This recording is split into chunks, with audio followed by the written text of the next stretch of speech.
श्रीमद् भागवत महापुराण चतुर्थ स्कंद 30वां अध्याय।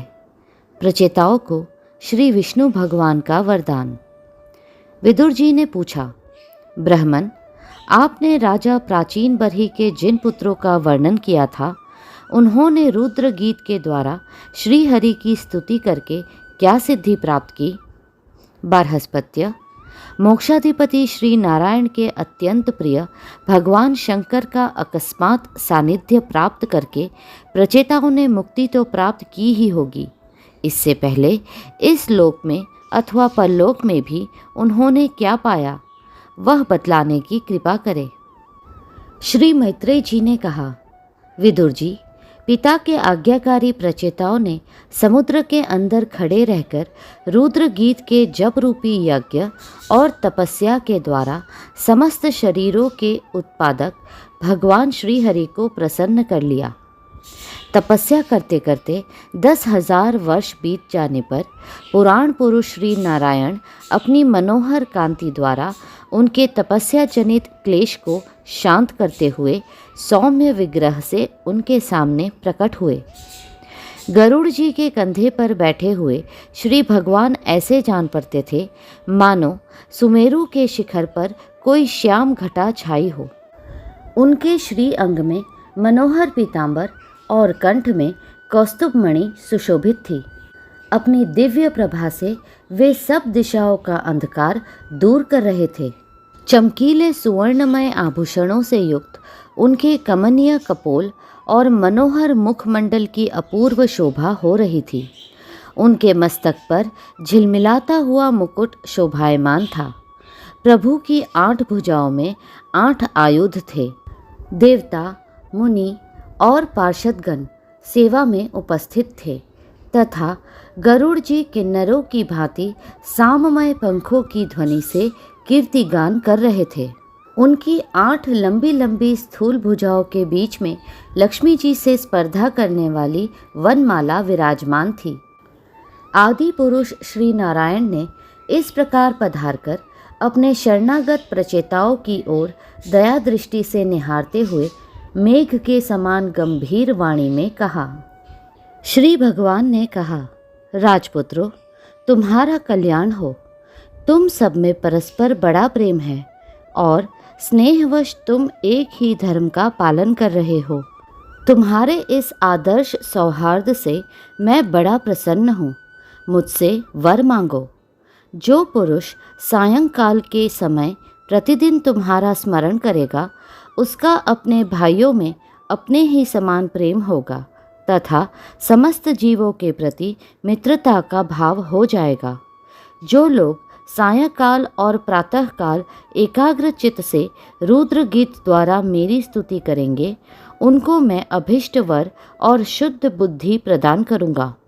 तुम लोगों ने बड़ी प्रसन्नता से अपने पिता की आज्ञा शिरोधार्य की है। इससे तुम्हारी कमनीय कीर्ति समस्त लोकों में फैल जाएगी। तुम्हारे एक बड़ा ही विख्यात पुत्र होगा। वह गुणों में किसी भी प्रकार ब्रह्मा जी से कम नहीं होगा तथा अपनी संतान से तीनों लोकों को पूर्ण कर देगा। राजकुमारों, कंडू ऋषि के तपोनाश के लिए इंद्र की भेजी हुई प्रेमलोचा अप्सरा से एक कमल नयनी कन्या उत्पन्न हुई थी। उसे छोड़कर वह स्वर्ग लोक को चली गई। तब वृक्षों ने उस कन्या को लेकर पाला पोसा। जब वह भूख से व्याकुल होकर रोने लगी, तब औषधियों के राजा चंद्रमा ने दयावश उसके मुंह में अपनी अमृत वर्षिणी तर्जनी उंगली दे दी। तुम्हारे पिता आजकल मेरी सेवा भक्ति में लगे हुए हैं। उन्होंने तुम्हें संतान उत्पन्न करने की आज्ञा दी है। अतः तुम शीघ्र ही उस देवोपम सुंदरी कन्या से विवाह कर लो। तुम सब एक ही धर्म में तत्पर हो और तुम्हारा स्वभाव भी एक सा ही है। इसलिए तुम्हारे ही समान धर्म और स्वभाव वाली वह सुंदरी कन्या तुम सभी की पत्नी होगी तथा तुम सभी में उसका समान अनुराग होगा। तुम लोग मेरी कृपा से 10 लाख दिव्य वर्षों तक पूर्ण बलवान रहकर अनेकों प्रकार के पार्थिव और दिव्य भोग भोगोगे। अंत में मेरी अविचल भक्ति से हृदय का समस्त वासना रूप मल दग्ध हो जाने पर तुम इस लोक तथा परलोक के नरक तुल्य भोगों से उपरत होकर मेरे परम धाम को जाओगे। जिन लोगों के कर्म भगवत अर्पण बुद्धि से होते हैं और जिनका सारा समय मेरी कथा वार्ताओं में ही बीतता है, वे गृहस्थ आश्रम में रहे तो भी घर उनके बंधन का कारण नहीं होता। वे नित्य प्रति मेरी लीलाएं सुनते रहते हैं। इसलिए ब्रह्मवादी वक्ताओं के द्वारा मैं ज्ञान स्वरूप परब्रह्म उनके हृदय में नित्य नया नया सा भासता रहता हूँ और मुझे प्राप्त कर लेने पर जीवों को न मोह हो सकता है, न शोक और न हर्ष ही। श्री मैत्रेय जी कहते हैं, भगवान के दर्शनों से प्रचिताओं का रजोगुण तमोगुण मल नष्ट हो चुका था। जब उनसे सकल पुरुषार्थों के आश्रय और सबके परम सुहृद श्री हरि ने इस प्रकार कहा, तब वे हाथ जोड़कर गदगद वाणी से कहने लगे। प्रचिताओं ने कहा, प्रभो, आप भक्तों के क्लेश दूर करने वाले हैं। हम आपको नमस्कार करते हैं। वेद आपके उदार गुण और नामों का निरूपण करते हैं। आपका वेग मन और वाणी के वेग से भी बढ़कर है तथा आपका स्वरूप सभी इंद्रियों की गति से परे है। हम आपको बार बार नमस्कार करते हैं। आप अपने स्वरूप में स्थित रहने के कारण नित्य शुद्ध और शांत है। मन रूप निमित्त के कारण हमें आप में यह मिथ्या द्वैत भास रहा है। वास्तव में जगत की उत्पत्ति, स्थिति और लय के लिए आप माया के गुणों को स्वीकार करके ही ब्रह्मा, विष्णु और महादेव रूप धारण करते हैं। हम आपको नमस्कार करते हैं। आप विशुद्ध सत्व स्वरूप है। आपका ज्ञान संसार बंधन को दूर कर देता है। आप ही समस्त भगवतों के प्रभु वासुदेव नंदन भगवान श्री कृष्ण हैं। आपको नमस्कार है। आपकी ही नाभि से ब्रह्मांड रूप कमल प्रकट हुआ था। आपके कंठ में कमल कुसुमों की माला सुशोभित है तथा आपके चरण कमल के समान कोमल है। कमल नयन, आपको नमस्कार है। आप कमल कुसुम की केसर के समान स्वच्छ पीतांबर धारण किए हुए हैं। समस्त भूतों के आश्रय स्थान है तथा सबके साक्षी है। हम आपको नमस्कार करते हैं। भगवान, आपका यह स्वरूप संपूर्ण क्लेशों की निवृत्ति करने वाला है। हम अविद्या, अस्मिता, राग द्वेष आदि क्लेशों से पीड़ितों के सामने आपने इसे प्रकट किया है।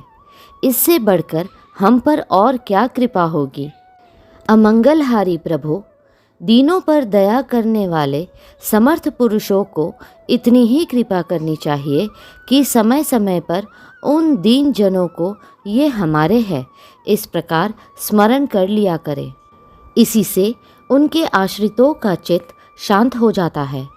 आप तो शूद्र से शूद्र प्राणियों के भी अंतःकरणों में अंतर्यामी रूप से विराजमान रहते हैं।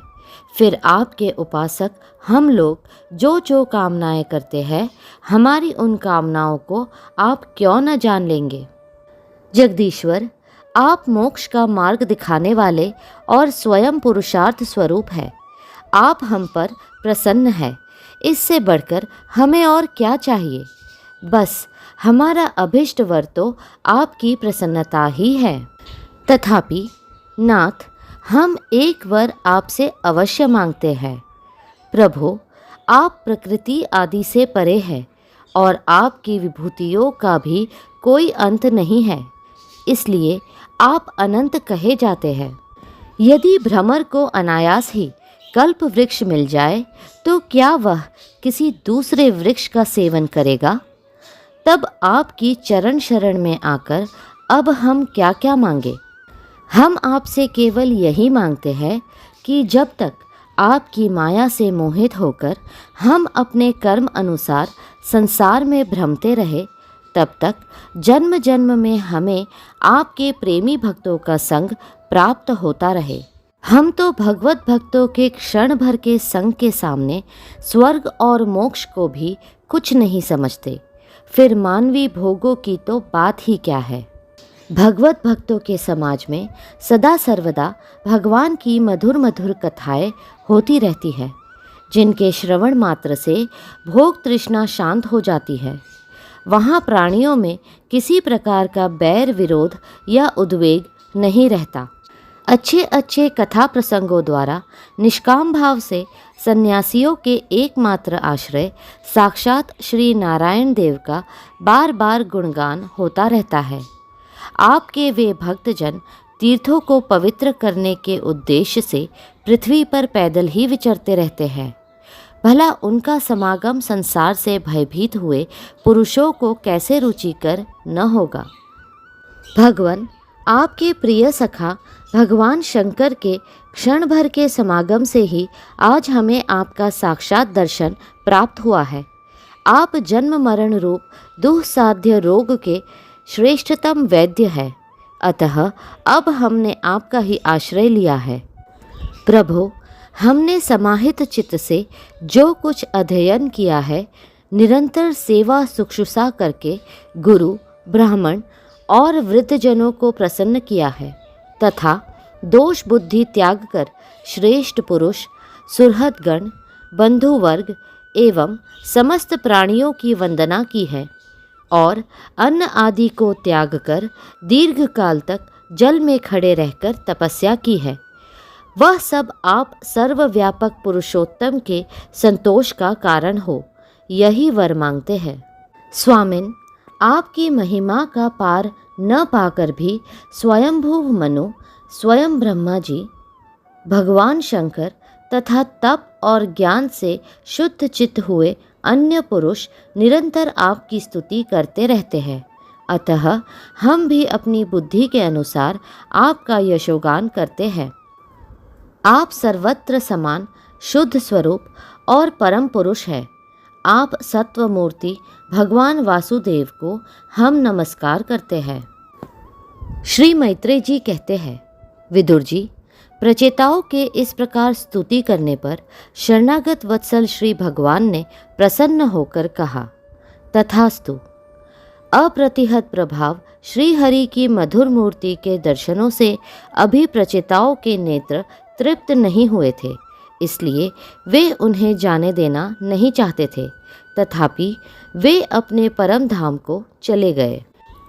इसके पश्चात प्रचेताओं ने समुद्र के जल से बाहर निकलकर देखा कि सारी पृथ्वी को ऊंचे ऊंचे वृक्षों ने ढक दिया है, जो मानो स्वर्ग का मार्ग रोकने के लिए ही इतने बढ़ गए थे। यह देखकर वे वृक्षों पर बड़े कुपित हुए। तब उन्होंने पृथ्वी को वृक्ष लता आदि से रहित कर देने के लिए अपने मुख से प्रचंड वायु और अग्नि को छोड़ा, जैसे कालाग्नि रुद्र प्रलय काल में छोड़ते हैं। जब ब्रह्मा जी ने देखा कि वे सारे वृक्षों को भस्म कर रहे हैं, तब वे वहां आए और प्राचीन बरही के पुत्र को उन्होंने युक्तिपूर्वक समझाकर शांत किया। फिर जो कुछ वृक्ष वहां बचे थे, उन्होंने डरकर ब्रह्मा जी के कहने से वह कन्या लाकर प्रचेताओं को दी। प्रचेताओं ने भी ब्रह्मा जी के आदेश से उस मारिशा नाम की कन्या से विवाह कर लिया। इसी के गर्भ से ब्रह्मा जी के पुत्र दक्ष ने श्री महादेव जी की अवज्ञा के कारण अपना पूर्व शरीर त्याग कर जन्म लिया। इन्हीं दक्ष ने चाक्षुष मनवंतर आने पर, जब काल क्रम से पूर्व सर्ग नष्ट हो गया, भगवान की प्रेरणा से इच्छा अनुसार नवीन प्रजा उत्पन्न की। इन्होंने जन्म लेते ही अपनी कांति से समस्त तेजस्वियों का तेज छीन लिया। ये कर्म करने में बड़े दक्ष अर्थात कुशल थे, इसी से इनका नाम दक्ष हुआ। इन्हें ब्रह्मा जी ने प्रजापतियों के नायक के पद पर अभिषिक्त कर सृष्टि की रक्षा के लिए नियुक्त किया और इन्होंने मरीचि आदि दूसरे प्रजापतियों को अपने अपने कार्य में नियुक्त किया। अगला अध्याय शीघ्र ही साझा होगा। कृपया करके लाइक, सब्सक्राइब और शेयर करें। हरे कृष्णा कृष्णा कृष्णा